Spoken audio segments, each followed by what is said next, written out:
Well, thank you so much for your time. It is a pleasure to be able to speak with you. Um, I've been spiritual for as long as I can remember, and it is just also interesting to be able to speak to a spiritual guru like yourself. I found you like maybe a year and a half, 2 years I ago. never was lost. I never was lost. How could you find me?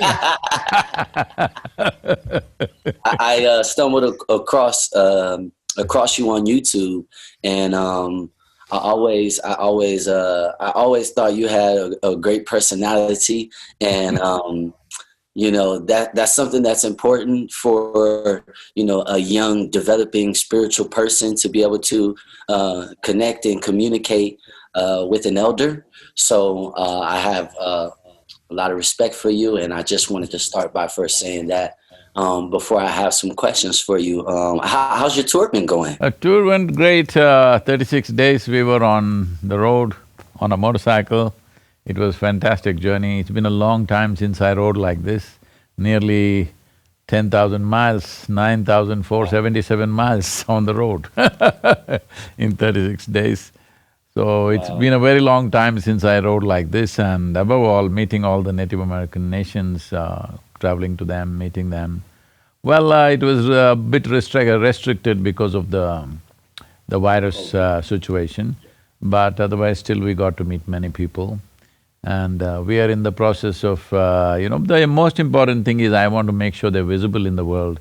Unfortunately, they've become invisible. It was a major culture at one time, but kind of disappeared. Yeah, We want to put them back on the map, kind of. yeah, yeah. That's amazing. So, what kind of motorcycle do you have? This time around, I rode a K1600 GT. It's a BMW. Oh, okay. It's a 1600 touring bike, but it's a sport touring bike, so it's quite nimble. It's not like the big Harleys or Indians, it's Right. not one heap of metal, it's properly designed like a sports bike, but it's a touring bike. So, how did you find um, exploring the Native American culture? Because in my culture, we always have a thing where it says, you're Indian. See, some part of you, you're Indian. So, that culture is, like you said, not so prevalent where, there's so much information about the different cultures and the variations of Native Americans. So how did you find that experience? See, for most people in the world, their idea of… their image of a Native American person is essentially from a Wild West movie. A bunch of young people on barebacked horses, riding, hollering all the time and shooting at anybody who comes their way. That's a kind of unfortunate image that is there in most of the world, because they have seen these people only in the Wild West movies. But it was also eye-opening for me to realize that there were over 500 nations at one time in North America, just in the United States, 500 nations. And many of them had well-developed cities, and by choice they lived as hunters-gatherers. But there were cities, a place like Cahokia on the Mississippi banks, east of Mississippi, 1,000 years ago they had a population of 40,000 people. So 40,000 people doesn't happen in one place unless there is substantial organization, administration, a whole system, all right? So they did all that. To give you a perspective, that 1,000 years ago in London city there were only 15,000 people. In Cahokia there were 40,000 people. That is the level of thing that was there. And each one of these nations or tribes have their own language, their own culture, their own spiritual process, their own type of rituals, everything. So unfortunately, this is not known to people because these are oral cultures and it goes from generation to generation, and there's been such a massive dislocation in the last 8–10 generations maybe. In the last 200 years, there's been such a massive dislocation of their culture. So most of it is gone because it's not written down, it's not preserved as it is done in every other culture. This is purely an oral culture. If an elder dies and if the young people don't pick it up, it's like 40,000, it is 40,000 years of history. Somewhere between 20 to 40,000 years ago, they have been here. Since then, there is archaeological proof for that. So, this long a history is just lost. If one generation either dies of disease or war or something else happens, or whichever way it happens, which happened in the last 200 years, and a whole lot of it unfortunately has been lost. But still there are people who are committed to keeping this alive and going. So my effort is to make them visible. People should know there are people like this. Right. Well, that's amazing. And there's been a phenomenal response across the world, particularly in India. People had not even heard about these people, and now there is such a big awareness, and we are continuing to release more and more content about that. That's so cool. That's so cool. Yeah. Like I was telling you, from where I'm from in my culture, we always have had a type of respect and admiration, even though a lot of these customs and cultures are hidden. We feel very much so a part of it in a very interesting way, throughout my history. So I thought that was really interesting. And I also saw you pull up on your motorcycle. I was watching Will Smith's interview, and I was just like, wow, this is cool. A yogi, a guru that, I don't know, maybe people imagine that, you don't have certain freedoms in life because being a yogi and a spiritual person is I don't want to say it is a job, because obviously No, most people understand spirituality as some kind of a disability. It's it's not a disability, it is the greatest empowerment that you can have in your life. If it's a disability, I think it should be banned. Anything that disables a human being should be taken away. Why are we talking against drugs, alcohol, all this? Not because we are against pleasure, we are against disability. In some way it'll bring disability, because human empowerment is in our abilities, enhancing our abilities, not in disabling ourselves. So if spirituality is a way of disabling yourself, we must ban the damn thing. Yeah, it's interesting that you say that, because a lot of people here, they view karma, as kind of a type of punishment system. And I want to know, what is really the nature of karma, if you can express it. It's uncanny that you're asking this, because coming February, Random House is publishing a book by me on karma. The title is Karma. Wow, congratulations. It is Yogi's Guide to Freedom. What is karma? See, to put it, I will try to make it very concise. There could be… when you kind of make it that brief, there could be loopholes. If you see the loophole, ask a question, otherwise it's fine. Most definitely. So, the simple thing is this, see, right now you are who you are, including the shape, size, color of your body, everything is because of a certain memory carried within you. Right now, suppose you or me start eating dog's food or cow's food, the body won't get confused, because there is evolutionary memory in this. You give it whatever you want, it only becomes a human being, isn't it? So this is only because of information, memory that is there across the system. Now, if you eat my food, you will get enslaved to me, that's a different matter, okay? I'm a good cook, I'm just threatening you. What you eat? So, if you eat my kind of food, you will not become an Indian, you will still remain an African-American person, because there is genetic memory in you, all right? Similarly, there is genetic memory, there is karmic memory, there is conscious and unconscious memories, there is articulate and inarticulate levels of memories. Like this, there are various levels of memory stored within us. Right now, what you call as myself, even the way you sit and stand, is because of memory. People think all these things won't work. See, when they're 18, they think they don't want to have anything to do with their parents. You watch them when they're 45, 50, you will walk like your father, you will sit and stand like your father, you even begin to speak like him, you know. Because the genetic memory is inside playing its own this thing. So all this memory makes you who you are. So now the question is, will you use all this memory as a stepping stone for a new possibility, or will you get trapped in this memory? If you get trapped in this memory, then we say, ayo karma. If you stand upon this memory and reach out for a new possibility, then we call this liberation or a liberating process. So this choice everybody has. It is just that most people get trapped in their memory because they get identified with their memories. You know, right now, your identity or anybody's identity is with their memory. Right now, I can say I'm an Indian. From where? It's in my memory. If you wipe out my memory, I don't know whether I'm an Indian or what, isn't it? So everything is in memory. If you identify with your memory, then you get trapped in that memory. If you're not identified with it, if you're conscious and you handle your memory consciously, then karma is a tremendous possibility.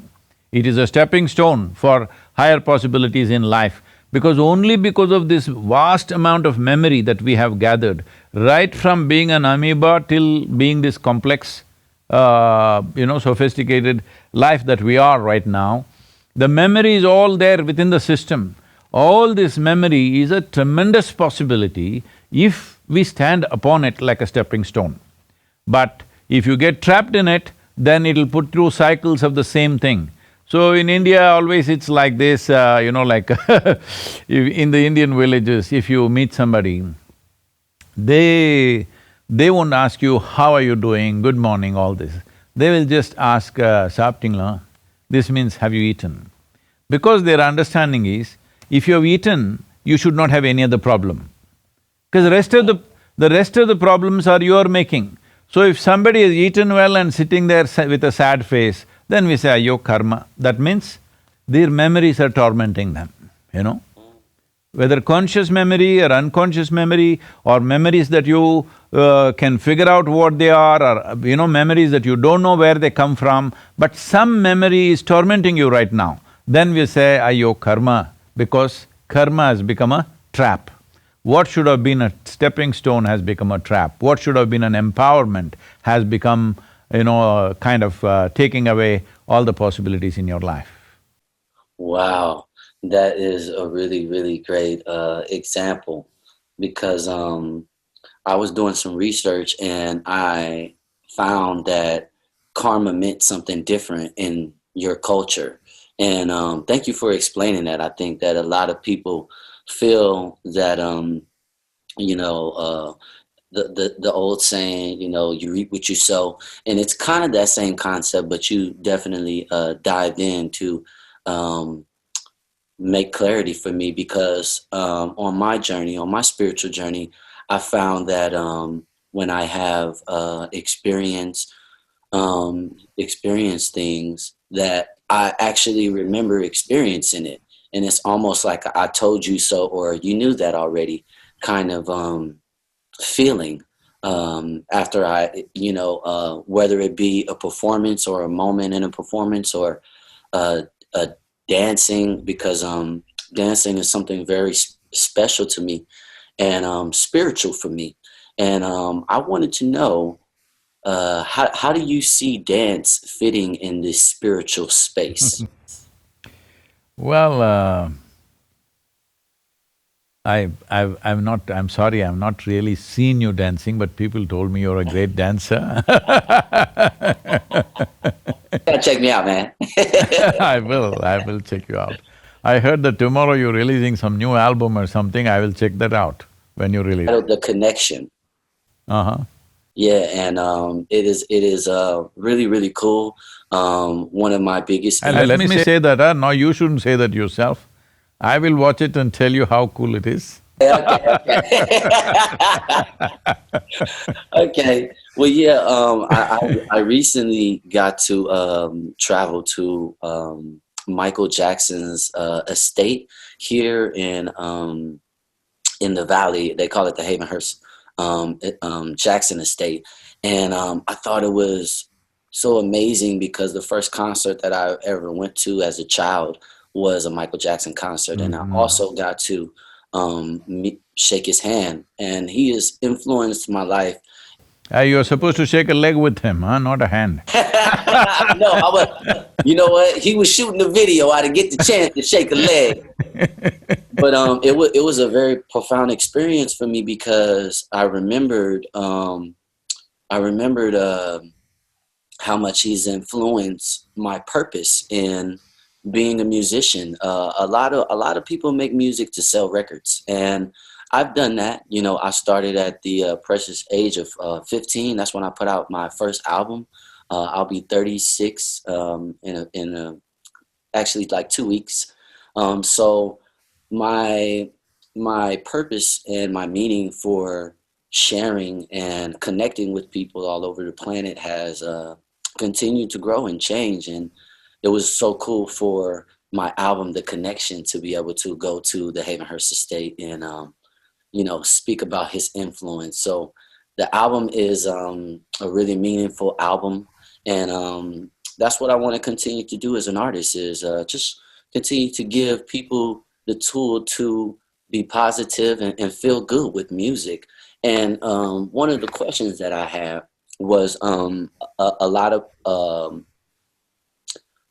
composing music, singing, dancing, and performing on stage um, is a spiritual thing. How can I tap into deeper dimensions of that in my life? And Now you piled up two questions, one on top of another, man. okay, the one. I'm sorry. Let's do the one first. I'm sorry, I got excited. Now, see, Michael Jackson had the power to inspire a whole generation of people. What he did was so unique and eye-catching anywhere in the world. I'm telling you, in the remotest part of India, in some village where there is nothing, they know Michael Jackson. I mean, that's a level of inspiration. He brought in a whole lot of youth dancing like him in India in imitation of him. So that was a powerful possibility, but I'm sorry if I say something that hurts anybody, but I feel his life could have been, he could have made this into really transforming the world in some way. But unfortunately, I feel no proper guidance around him, no proper advisors, and all commercial people. I think it went waste because just 5 days ago I was at the Elvis Presley's museum in Memphis. As a part of the journey, when we were coming back, we stopped at Memphis. Also went to Martin Luther King's, that place where the assassination happened. So when I was at Elvis' place also, that's what I thought. He also, for 2 decades, he dominated the music scene, inspired a whole generation of people. But his own life became a total mess because there is no proper guidance, there is no balance. There is genius, but there is no balance. So, this is a sad story that's happened to a whole lot of great talent in the world, particularly in America, because people grow up on all the wrong things at a very early age. When I say wrong things, there is chemical influence, there is alcohol, there is all kinds of distractions that we must understand this always, that our intelligence, our competence, our genius, all these things are important. But for all of them to find expression in the world, the most fundamental thing is balance. Now you're a dancer, you ask what is the significance of dance. You can be as good a dancer as you are, but if there is no stable platform, you're not going to dance, isn't it? This is all life is. Whatever our dance is, whether we're going to dance on stage or in the office or wherever, in whichever form our dance finds expression in the world, the most important thing is a stable platform within ourselves, a balance. If this balance is missing, all talent, all competence, all genius, all… whatever exuberant things you have will go waste.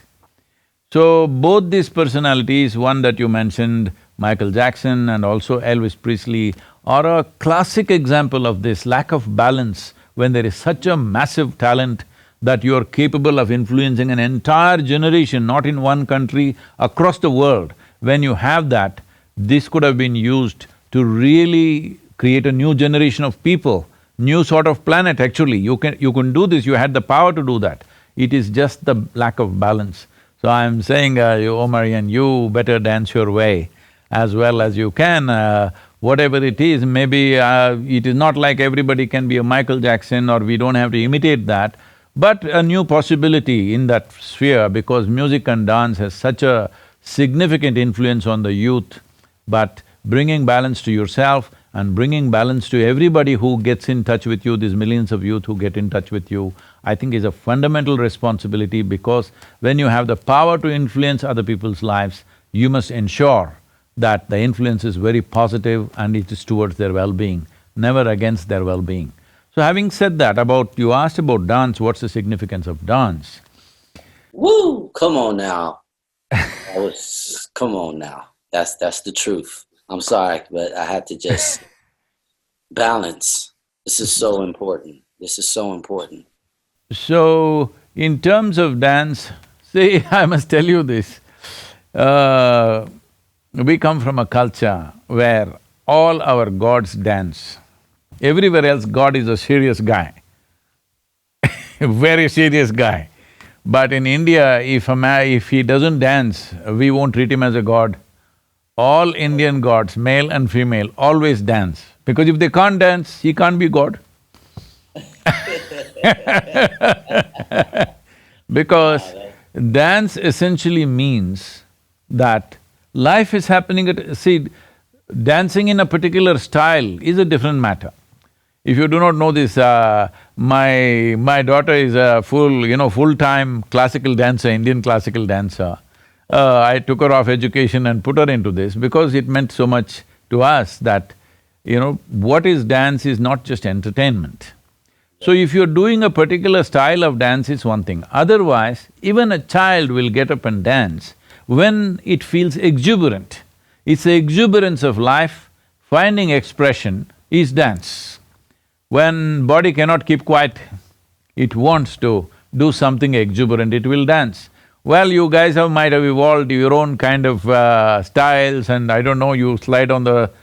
Do you do all that like Michael Jackson was doing? Those are all, what do you say, many methods of doing it. But essentially, it's the exuberance of the physical self that the best way the body can express itself is dance. The highest way the body can express itself is dance actually, because that is the highest level of exuberance it finds. So, for this also balance is most important. If you want to dance well, the most important thing is balance. But most people dance only when they're drunk.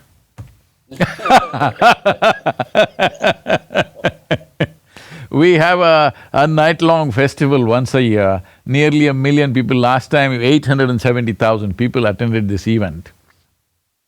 And it is telecast nationwide in over 100 channels in India and all this.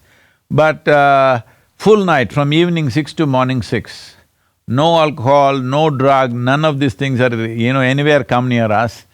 But entire night, the whole crowd will sing and dance, okay? Wow, I have to see. I have to It's see something you this. must come and see. Yes, I'll ask them to send you some videos. Yes, I have to experience this. Wow, that's amazing.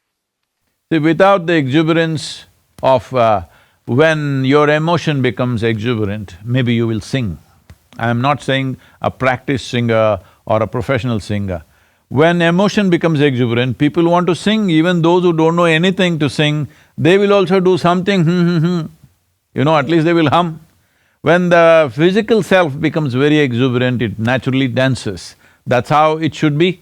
Well, styles of dancing and other things are a different matter, there are culture in it, there is various aspects to it. But essentially, dance is an outpouring of one's life's exuberance, life energy is exuberant. So, we don't consider somebody divine or godly unless their life energies are exuberant and overflowing. Right, wow, that is so cool. Wow, thank you for that. That's amazing. So I wanna ask about meditation. I find that meditation has really helped me explore life and quiet, the noise. And also, Om being the first two letters of my name, feeling connected to the Om, it's really brought me a lot of peace. I understand that this is an ancient practice, Mm-hmm. and a lot of people think that they don't have enough time to meditate, because they have busy schedules. But I have a busy schedule, so I always find time to meditate. What is the importance of creative people bringing meditativeness into their daily lives, in your words? See, the English word meditation causes lots of confusion because different people do different things and say it's meditation. If it's in Indian languages, for every aspect there is a specific word describing that, okay? So we don't have that in English language. So let's put it this way, essentially, if you become meditative, see, this is what happens in various practices we teach. If you sit here, your body is here, your mind is there, you are little away from it. That means there is a little space between you and the body, there is a little space between you and the mind. There are only two kinds of sufferings and disturbances in human life: physical suffering and mental suffering. Do you know any other kind of suffering? No. No. These are only two things. So if there is a little space between you and your body and you and your mind, once there is a space, this is the end of suffering. So once there is no fear of suffering, only when there is no fear of suffering, will you walk your life full stride. Otherwise, every step is a half a step, because what will happen is always holding human beings back. If you have an assurance, whatever happens, this is how I will be, if you have this assurance, you would walk your life full stride. So if you want to explore anything fully, in depth, if you want to touch profound dimensions of your life and in turn profound dimensions of activity or impactful activity that you create, see, because in our life there are only two things. When it comes to our experience, profoundness of experience is what we are looking for. When it comes to activity, the impactfulness of our activity is all we are looking for. There's really nothing else. You can say it in so many different ways, but this is all it is: profoundness of experience, impactfulness of activity, that's all there is to our lives. So, if activity has to be impactful, it's very important our experience has to be profound. Otherwise, it'll be just little, seasonal impacts may be there, flaky stuff, it'll come and go. That's not the point. If you really want to have impact over people, the most important thing is your experience of life must be profound. At least in that one dimension, it must be profound. Only then you can really cause impact. So investing in that direction, is it waste of time? It's a silly idea to think it's a waste of time. Everybody must invest time to make the experience of life very profound. If you want to make it profound in an unbridled way, the fear of suffering should go. Fear of suffering will go only when you have a little distance between you and body, between you and mind. For this, there is a simple process. For yourself and all your people, you can promote this, it's free of cost, it's available to everybody. It's called Isha Kriya, ISHA Kriya. It's available, Isha Kriya. I'm about to write this down. Go ahead. Yeah, it's available for everyone. Right now, millions of people around the world are practicing it. It's a simple process that everybody can do. I'm sorry? ISHA, Isha, Okay. Kriya, Kriya. Okay. Yes. This is a simple thing that you can do to bring little distance between yourself and your instruments of work on this planet. The only way you can do anything in this world is because you have a body and you have a mind. If you lose any one of them, you can't do it, all right? Right. People are trying to lose it every Saturday evening, they think they're living, but actually they're trying to lose their body and their mind. Yes. Yes. The reason why they're trying to lose it is, 5 days of the week they've suffered their mind. 2 days they want to drown it in alcohol and preserve it for future. Mm. Wow. If you were not suffering your mind, you wouldn't want to intoxicate it, right? Right. Yeah, that's true. If you were really enjoying the nature of your mind, would you want to slow it down? Would you want to turn it off? Everybody talking about turning off the mind. Why is it such a torture? Because you have not learned to use it. Because the nature of the mind is like this. If I ask you, do you want a sharp mind or a blunt mind, what is your choice? Sharp. Sharp. So Sharp. if I give you a very sharp knife, and if you do not know how to hold it, if you hold the blade side of it, the harder you hold it, the more you will hurt, right? So because you don't know how to handle it, you want to slow it down, you want to put it off, somebody wants to completely destroy it, because you did not learn how to handle it. Because to bring a human being to this level of cerebral capability, it took millions of years of evolution, and now human beings are suffering their evolution, unfortunately. They want to live like grasshoppers. Wow. Wow. Woo! So I'm definitely gonna check out this, and let me make sure I'm saying it right. Ishi Isha, Isha. I-S-H-A, Isha, I-S-H-A, Uh-huh. Kriya. Okay. Yeah, thank you for that. Because you're Omarion, there is also Omari. It is not to be said as Om, it is Am. It is just three sounds. If you… see, these are not things that you just make up. If you open your mouth and exhale, you will do ah.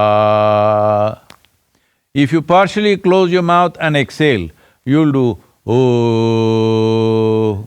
If you close your mouth and exhale, you will do mm. If you combine these three in equal proportions, you will do wow,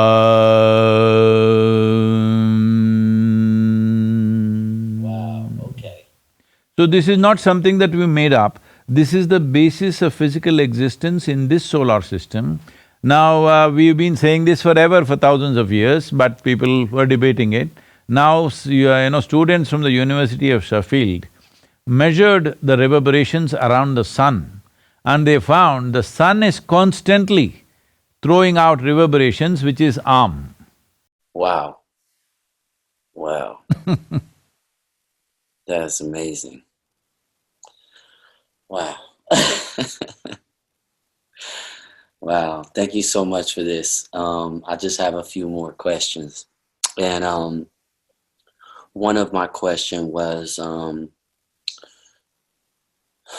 how do you think that the young people can focus on their growth and well-being rather than, these momentary topics like Birkin bags or buying material things?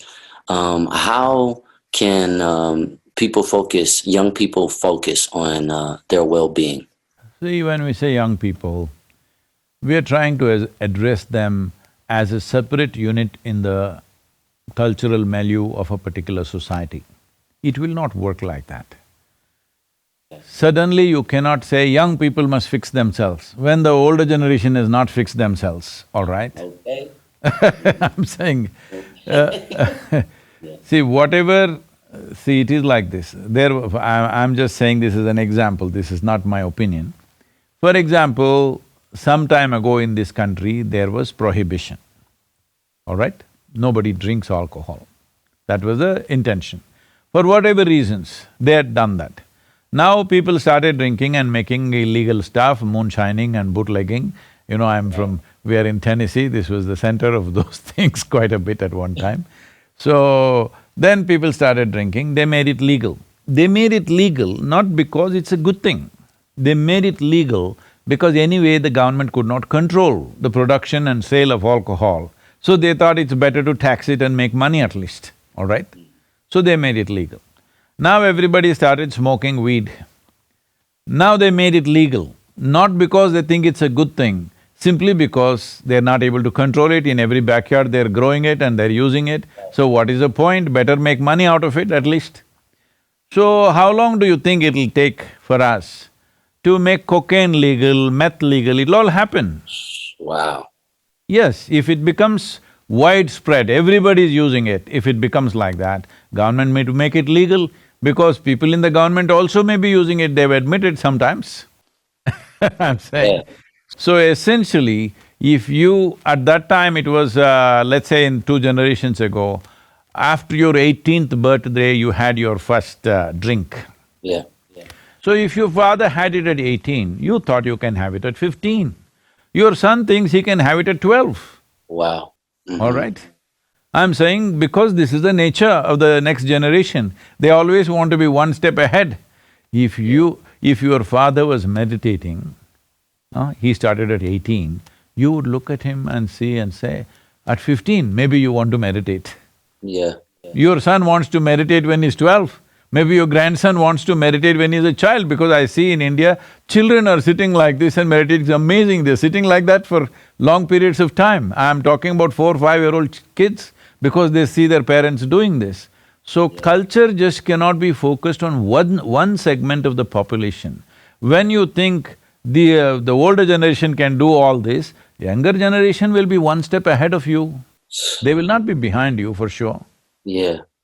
So it is not right to say younger generation must be fixed.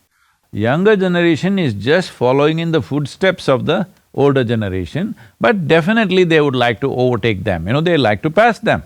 They don't want to be behind them in their shadows. So they are going ahead of them. If you drank at 18, I drank at 12, what is the big problem? You were proudly smoking and blowing it in everybody's face in 70s and 80s. Now if your son comes smoking home at the age of 12, you're shocked. Right. Right. So I'm saying the cultural change needs to happen in a different way. Well, that is not an overnight thing, it's a life… it's a generational work we have to do. For example, people campaigned against smoking continuously for 20 years. Today you see in United States, nobody is blowing smoke in your face anymore. Otherwise, could you walk into any restaurant or any place without being smoke-filled? But still in many parts of the world, it's still the same thing, everybody is smoking all the time, anywhere and everywhere, all right? So it took a 20-year campaign to do that.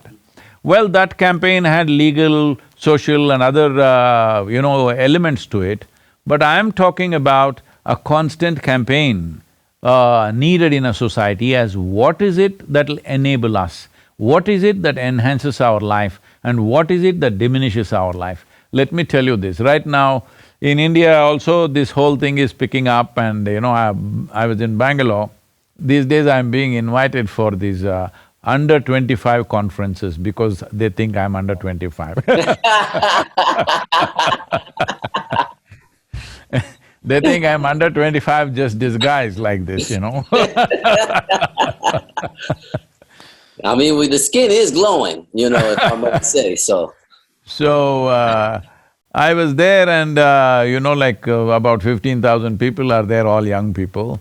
And I can feel the smell of marijuana out there. And they asked me, Sadhguru, you have so much influence in the government, why don't you make marijuana legal for us? I said, why not? Why just marijuana? Let's go all the way, let's make cocaine legal, let's make meth legal, let's make LSD legal, whatever you name it. Let's make everything legal one shot. Why go one at a time? Because if we make marijuana legal, marijuana people are happy, LSD people will be unhappy. They'll say, why don't you make ours legal? Let's make everything legal. So what is the intention? You guys are all in the university, you want to go to the university smoked up, is it? I asked. They said, why not? I said, we'll do one thing. I will take you on a small plane ride, not a big commercial airline, small plane, single-engine plane. But the pilot comes and he's all smoked up. You want to fly with him? They say, like this. They can't decide. Then I say, okay, you're not getting it, you need a major surgery. But the surgeon comes smoked up. You want the surgery? They said, oh no. So you clearly understand, in some way your faculties are impaired, all right? You clearly understand that. So what makes you think you can smoke up and go to the university? Should you be at your best or should you be at any less? So I want you to understand, when you smoke up, you are not high, you are low. So from now on, don't use this word high. You say, I smoke and I'm low. Let's see how long you want to be low. See, you're using all the wrong words. You get drunk and you say you're high, you're drugged up and you say you're high, you're not high, you're low. Because all your faculties have come down, isn't it? Wow.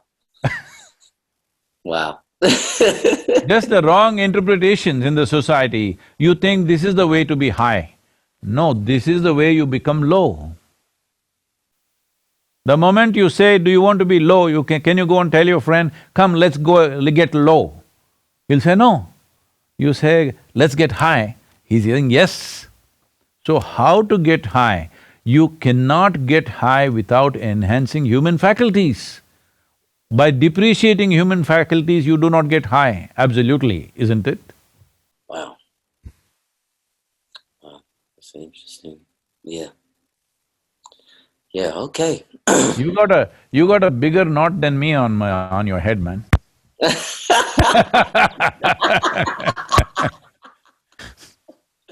Yeah, you see, You throwing your dreadlocks around on the stage or what? of course. You know, I'm like, hey, yes, indeed. Okay, yeah. So what can young people in the music industry do to create the kind of music and the kind of life that is? Oh, I'm sorry, I asked that question. I wanted to ask how to inspire user and focus. Okay, this is a question that I have. So because the country is so divided now more than ever, and people are finding ways to constantly segregate and divide themselves. Some artists like Bob Marley and MJ talked about the universal love in their music and their message, and you know that music is truly timeless. Can music really be a driving force to bring about this universal love during these crazy times? And what do you think about that? Because that's definitely my intention is to, you know, remind people throughout this life experience that I feel that, you know, isn't smooth sailing. You know, you have to come into the knowledge of knowing what you want. And I feel like everyone is striving for some type of happiness, but they don't know how to maintain it. How do you think that artists can connect to this purpose? There are various aspects to this. One thing is initially you asked this question about how a musician can bring about this change. See, it's not necessary, don't even have a concept of a universal love or something, because if everybody on the streets start loving you, if the bugs in the tree start loving you, you'll have a little bit of problem, all right? Right. What we want is that you are able to accept and respect every other life. And even inanimate things, to have that regard and respect for everything, because the soil that you walk upon, the water that you drink, the air that you breathe, the food that you eat, this is what you are, all right?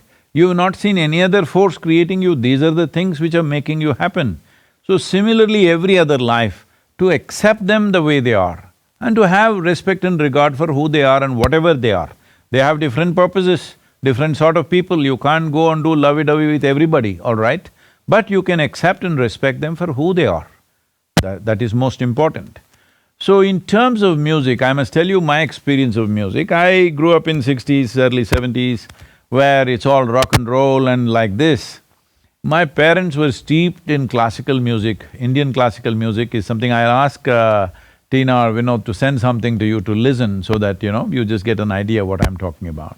They are steeped in it, but you know, we are rock and roll. Why I am saying this is, see, the Western music, the way it is, now you are in what, some rhythm, what? I like blues, but they said something about your music, what is this? R&B. R&B. Yeah, Rhythm and blues, is it? Yes. I'm a B.B. King fan, okay? Okay. I know BB King. And Magic Slim. I gotta do some research on Magic Slim. So right now, this rhythm, when we were growing up, the rock and roll, though it is quite violent in its expression, Yeah. it gets your body moving. You know, you can't help it, your body rocks with it. So there is a certain type of music which moves your body, which does certain things to you, which brings out certain passions and certain ways of expression. I'm not trying to, I'm not somebody who judges anything in terms of moral values, I'm just saying this is what it does. But it once happened, I was riding, it was the university in Mysore city. I was just riding on my motorcycle and going. Suddenly I heard some very powerful, strange kind of sound that I'd never heard. It kind of got me in the gut, literally in the gut, it just pulled me there. I went there, there was a small amphitheater. This amphitheater is a place where, all the steps up and down, we ride our motorcycles up and down these steps, that's why we go there. But today some small concert is happening, just about 200 people or something like that is there. And I see some instrument, a strange instrument that I've never seen, some guys playing. And it just got me like that. I sat on my motorcycle and listened with tears welling up in my eyes. Then later on I checked out, this is a instrument called Rudra Veena. You can look it up. It plays very slowly. It's not any rhythm or anything. Like if if he strums it once, he will wait for seconds. Dong, and they'll wait before the next one and the next one, like this it is. Very slow. It just got me by the gut. Till then, I never was willing to listen to classical music. But after this, not by choice, by compulsion, I listen to classical music. Now I am the source of conducting various classical music festivals in India because Wow, that's cool. because the impact it has on you is such that it makes you go still. It doesn't make you move. You still… if you sit there with your eyes closed and listen, it just makes your body still. It will not let you move.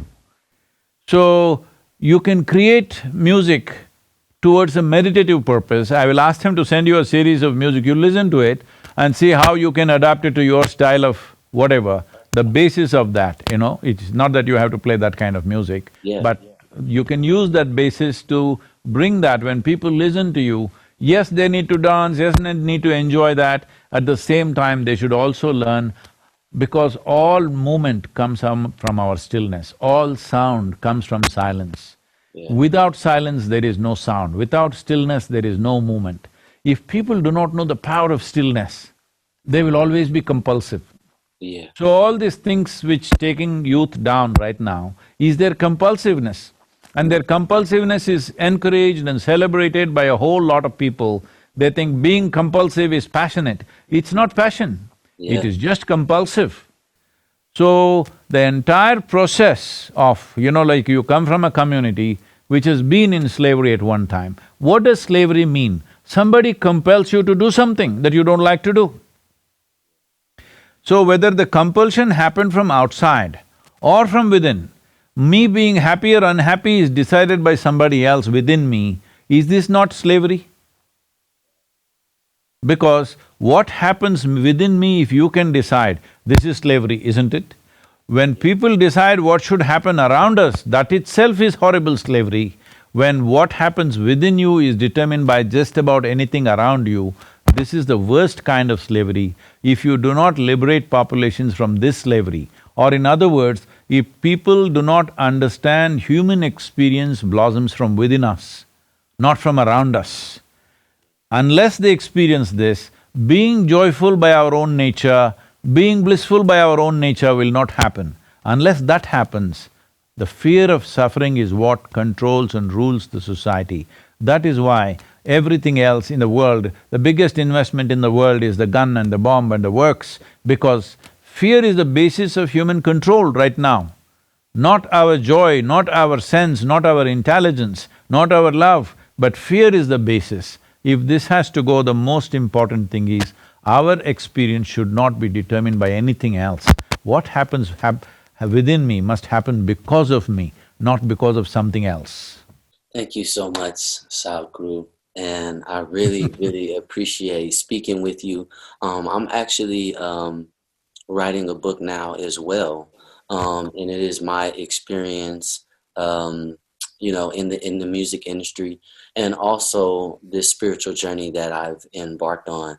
And it would just be an honor, those bits that you spoke about in reference to dance and what that means, to the body and freeing itself. If I could get like, a foreword or a quote from you, that would be That would I'll do be that. amazing.